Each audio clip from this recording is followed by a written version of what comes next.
नमस्कार फ्रेंड्स।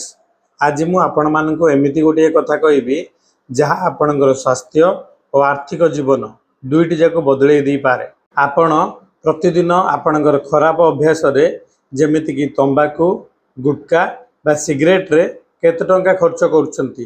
20 टंका, 50 टंका, 100 टंका। अनेक लोक भाबुछंती जे मात्र 50 टंका, किंतु प्रतिदिनर एही 50 टंका आपणकर वर्ष वर्षर लक्ष लक्ष टंका को नष्ट कर देउछि। आज आम जानिबा तंबाकूर प्रकृत मूल्य कौन।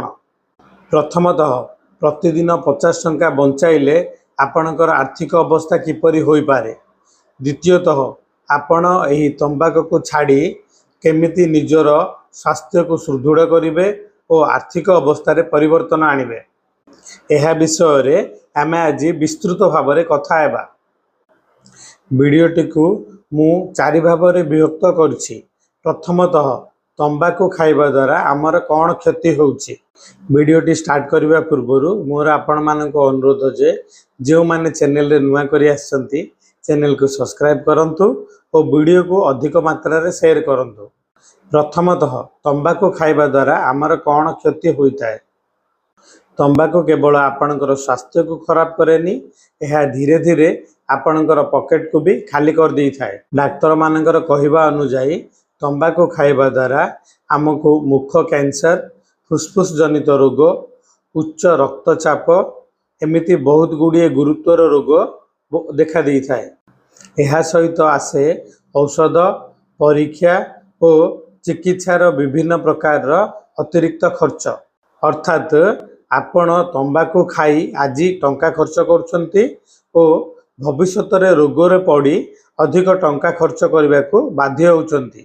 वीडियोर द्वितीय पार्ट हेउछि आमे जदि तंबाकू न खाई प्रतिदिन जो 20 टंका बा 50 टंका तंबाकू सेवन रे खर्च करुछंती ताहाकू आमे जदि सेविंग करिबा बा इन्वेस्ट करिबा ताहार पावर कौन आमे जानिबा। चलंतु एक सरल उदाहरण माध्यम रे यह जानिबा। जदि आमे तंबाकू गुटखा बा सिगरेट बाबद रे प्रतिदिन 50 टंका खर्च करुछंती ताहेले यह मासकू 1500 टंका और वर्ष रे 18,250 टंका होई थाए। 10 वर्ष रे केवल खर्च हेबो 1,82,000 टंका। किंतु जदि एही 1500 टंका को आमे प्रति मास रे निवेश करंती ताहेले ताहा चक्रवृत्ति सुध माध्यम रे लक्ष लक्ष टंका होई परिबो। एठारे सबुठारु बड़ इम्पोर्टेंट कथा हेउछि जे नियमितता और समय। आमे जदि नियमित भाव में इन्वेस्टमेंट करंती और यह को समय दियंती ताहले निश्चित भाव में यह लक्ष लक्ष टंका रिटर्न दे थाए। वीडियोर तृतीय भाग में आमे जानिबा जे एही टंका को जदि आमे निवेश करंती ताहले कौन रिटर्न पाइबा। धरंतु एही 1500 टंका को आपण प्रति मास रे नियमित हिसाब रे लॉन्ग टर्म पाई इन्वेस्टमेंट करुछंती।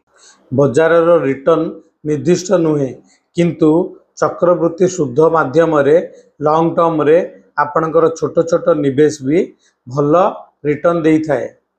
अनेक लोक निजर छोट छोट संचय रु ही निजर संतानर पढ़ा, घर तैयारी करिबा, अवसर जीवन कटाइबा एमिति बहुत काम करथांती। आजिर अल्प संचयर अभ्यास आगामी दिन रे आपणको आर्थिक स्वाधीनता दे थाए। वीडियोर शेष पार्ट रे आमे जानिबा जे तंबाकू छाड़िबा केमिति बा तंबाकू छाड़िबार किछिटा सरल उपाय। प्रथम आपण गोटे निर्दिष्ट दिन धार्य करंतु और सेही दिन ठारू ही तंबाकू छाड़ंतु। द्वितीय आपण निजर बंधु और परिवार लोक माननकू जणांतु, से माने आपणकू एही तंबाकू छाड़िबारे सहाय्य करिवे। तंबाकू किनिबा पई रखिथिबा टंका को आपण निजर अलगा सेविंग बॉक्स, म्यूचुअल फंड बा बैंक खाता रे रखंतु। तंबाकू खाइबा को इच्छा हेले पानी पियंतु, फल खाआंतु बा सुगर फ्री चुइंगम खाआंतु, बट तंबाकू खाआंतु नहीं। पंचम जदि अति आवश्यक हुए ताहले डाक्तर किंबा तंबाकू छाड़िबा सेंटर मानक सहित जोगाजोग करंतु। फ्रेंड्स, धनी हेबार आरंभ केवल गोटे बड़ आयरु हुए नहीं, यह आपणकर छोट छोट भल निष्पत्ति भी होता है। आज जदि आपण तंबाकू गुटखा और सिगरेट को छाड़ी दियंती ताहले आपण केवल आपणकर टंका को बंचाइबे नहीं, आपण निजर स्वास्थ्य परिवार को बंचाइबे और निजर भविष्य को भी सुरक्षित करिवे। वीडियोटी जदि भल लागिला लाइक शेयर करंतु। सुस्थ रुहंतु, समृद्ध रुहंतु। नमस्कार, जय जगन्नाथ।